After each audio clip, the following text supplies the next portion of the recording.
మన ఇండియాలో ఎన్నో వందల కోటలు ఉన్నాయి. ఎన్నో చారిత్రక కట్టడాలున్నాయి. కానీ రాజస్థాన్‌లోని ఒక కోట ముందు మాత్రం గవర్నమెంట్ ఆఫ్ ఇండియా ఒక వింతైన బోర్డ్ పెట్టింది. ఆ బోర్డ్ మీద ఏం రాసుందో తెలుసా? సన్‌సెట్ తర్వాత సన్‌రైజ్ ముందు ఈ కోటలో ప్రవేశం లేదు. సాధారణంగా ఏ టూరిస్ట్ ప్లేస్‌లో అయినా డోంట్ లిటర్ అనో, డోంట్ టచ్ అనో బోర్డ్స్ ఉంటాయి. కానీ చీకటి పడ్డాక లోపలికి వెళ్తే ప్రాణాలకు గ్యారంటీ లేదు అని ఇండైరెక్ట్‌గా వార్నింగ్ ఇచ్చే ఏకైక ప్లేస్ బంగార్ కోట.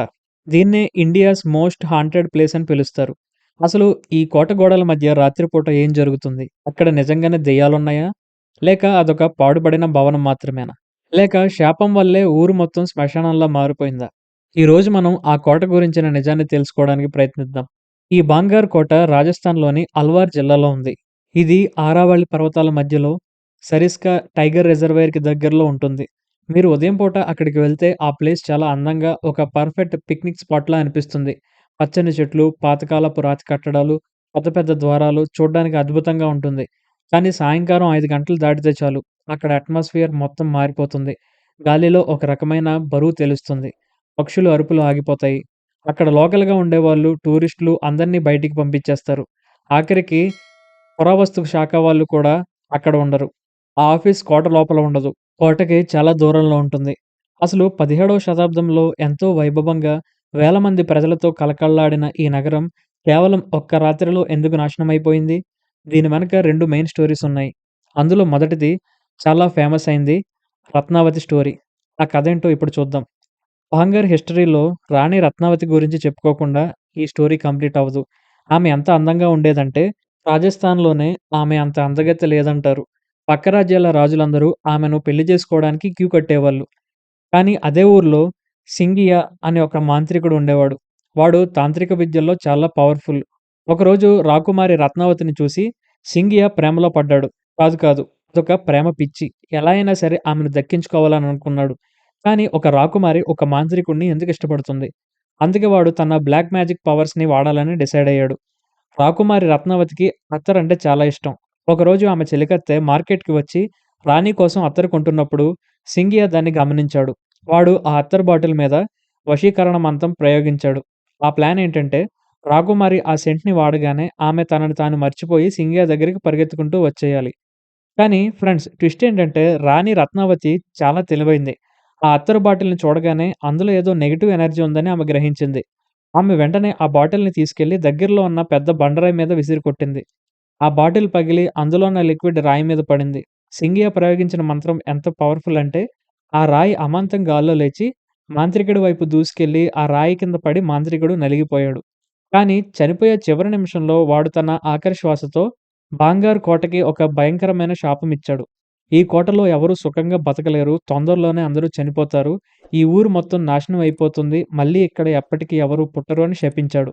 ఆశ్చర్యకరంగా వాడు చనిపోయిన కొన్ని రోజులకే బాంగార్ మీద పొరుగు రాజ్యం వాళ్ళు దండయాత్ర చేశారు. ఆ యుద్ధంలో రాణి రత్నావతితో సహా చాలా మంది చనిపోయారు. అప్పటినుండి ఆ ఆత్మలు అక్కడే తిరుగుతున్నాయని జనం నమ్ముతారు. ఇక్కడ ఇంకొక వింత విషయం ఉంది. మీరు ఎప్పుడైనా బాంగార్ వెళ్తే గమనించండి.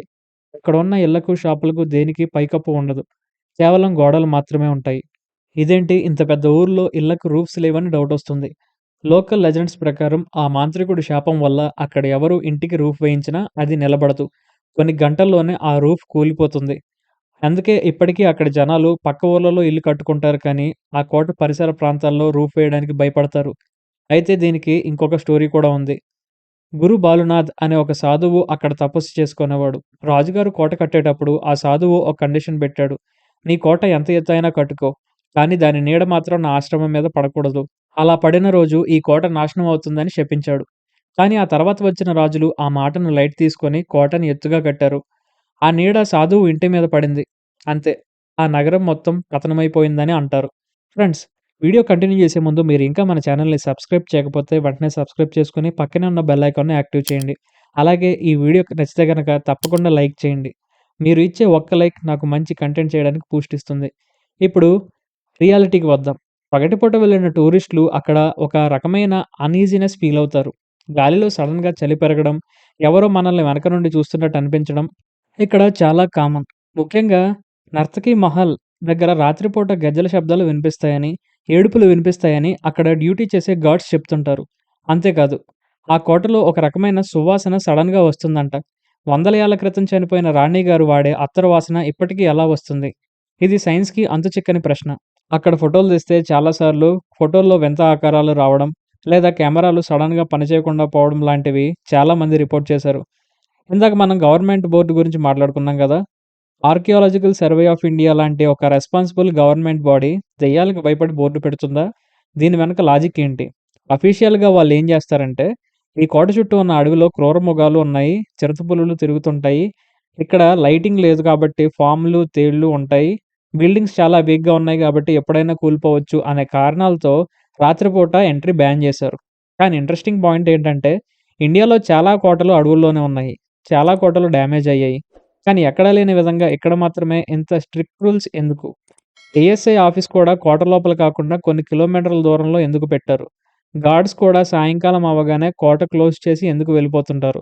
ఆ రాత్రి అక్కడ డ్యూటీ చేయడానికి ఎవరు ఒప్పుకోరు. దీన్ని బట్టి ఏదొక అన్‌ఎక్స్‌ప్లెయిన్డ్ ఫెనోమెనా ఉంది అని అనుమానం రాక తప్పదు. సైన్స్ ప్రకారం ఆలోచిస్తే కొంతమంది పారానార్మల్ ఇన్వెస్టిగేటర్స్ అక్కడికి వెళ్లి రీసెర్చ్ చేశారు. వాళ్ళ దగ్గరున్న ఈఎంఎఫ్ అంటే ఎలక్ట్రానిక్ మ్యాగ్నెటిక్ ఫీల్డ్ మీటర్స్‌లో రీడింగ్స్ చాలా హైలో చూపించాయి. అంటే అక్కడ ఏదో ఒక ఎనర్జీ ఫీల్డ్ ఉంది. జియాలజిస్టులు ఏమంటారంటే అక్కడున్న రాళ్ళల్లో ఐరన్ కంటెంట్ లేదా మ్యాగ్నెటిక్ పవర్స్ ఎక్కువ ఉండొచ్చు. దానివల్ల మన బ్రెయిన్ మీద ఎఫెక్ట్ పడి మనకి లేనివి ఉన్నట్టు భ్రమలు కలుగుతాయని ఒక థియరీ ఉంది. అంటే ఆ గజ్జల శబ్దాలు, ఆత్మలు అన్నీ మన మైండ్ ఆడే గేమ్స్ అయ్యుండొచ్చని వీళ్ళ థియరీ అనమాట. కానీ లోకల్స్ మాత్రం సైన్స్‌ని నమ్మరు. మేము మా కళ్ళతో చూసాం. ఆ కోట వైపు వెళ్ళిన వాళ్ళు పిచ్చివాళ్ళయ్యారు లేదా యాక్సిడెంట్‌లో చనిపోయారు అని గట్టిగా నమ్ముతారు. ఒక గ్రూప్ ఆ రాత్రిపూట కోటలో ఉండిపోవాలని ట్రై చేశారంట. వాళ్ళు తిరిగి వస్తున్నప్పుడు కారు యాక్సిడెంట్ అయ్యి అందరూ చనిపోయారు. ఇలాంటి ఇన్సిడెంట్స్ జరిగాక ఇంకా భయం పెరిగిపోయింది. సో, ఇప్పుడు క్వెషన్ ఏంటంటే మనం అక్కడికి వెళ్ళొచ్చా? డెఫినెట్‌గా వెళ్ళొచ్చు. డే టైమ్‌లో భాంగర్ ఒక అద్భుతమైన టూరిస్ట్ ప్లేస్. ఆ ఆర్కిటెక్చర్, ఆ పురాతన గుళ్ళు, సోమేశ్వర ఆలయం, గోపీనాథ్ టెంపుల్ చాలా బాగుంటాయి. విచిత్రం ఏంటంటే కోట మొత్తం శాపానికి గురైనా అక్కడ ఉన్న దేవుడి గుళ్ళు మాత్రం చెక్కు చెదరలేదు. కానీ ఫ్రెండ్స్ అడ్వెంచర్ పేరుతో రూల్స్‌ని బ్రేక్ చేయకూడదు. సూర్యాస్తమయం తర్వాత అక్కడ ఉండడానికి ట్రై చేయకండి. అది దెయ్యం వల్ల కాకపోయినా, జంతువు వల్ల అయినా లేదా యాంటీ సోషల్ ఎలిమెంట్స్ వలనైనా ప్రమాదం జరగొచ్చు. అక్కడున్న జోహార్ బజార్ అంటే మార్కెట్ ప్లేస్ ఎప్పుడూ ఖాళీగా గుబురుపాటు కల్పించేలా ఉంటుంది. ఒకప్పుడు అక్కడ వజ్రాలు, రత్నాలు అమ్మేవారంట. ఇప్పుడక్కడ గబ్బిలాలు మాత్రమే ఉన్నాయి. ఆ నిశ్శబ్దం నిజంగానే చాలా భయంకరంగా ఉంటుంది. ఫైనల్‌గా బాంగర్ కోట మిస్టరీ సైన్సా లేక శాపమా అనేది ఒక మిస్టరీగా మిగిలిపోయింది. ఆన్సర్ ఏదైనా కావచ్చు. కానీ ఒక వెల్ డెవలప్డ్ సిటీ ఒక రోజులో శ్మశానంలా మారిపోవడం అనేది ఆలోచించాల్సిన విషయం. రాణి రత్నావతి ఆత్మ ఇంకా విముక్తి కోసం ఎదురుచూస్తుందా? లేక ఆ మాంత్రికుడి నెగెటివ్ ఎనర్జీ ఇంకా అక్కడే ఉందా? ఇలాంటి కొన్ని ప్రశ్నలకు సమాధానాలు దొరకకపోవడమే మంచిది. చీకటి పడ్డాక మనుషులు వెళ్ళకూడని ప్లేసెస్ కొన్నుంటాయి. వాటిని డిస్టర్బ్ చేయకుండా ఉండడమే మనకి సేఫ్.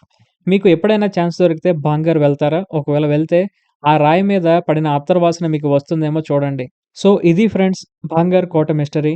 మీకు ఈ వీడియో ఎలా అనిపించిందో కింద కామెంట్ చేయండి. అలాగే మరిన్ని ఇంట్రెస్టింగ్ వీడియోస్ కోసం మన ఛానెల్‌ని ఫాలో అవ్వండి. Thank you guys. Thank you for watching. Stay tune on explain Telugu.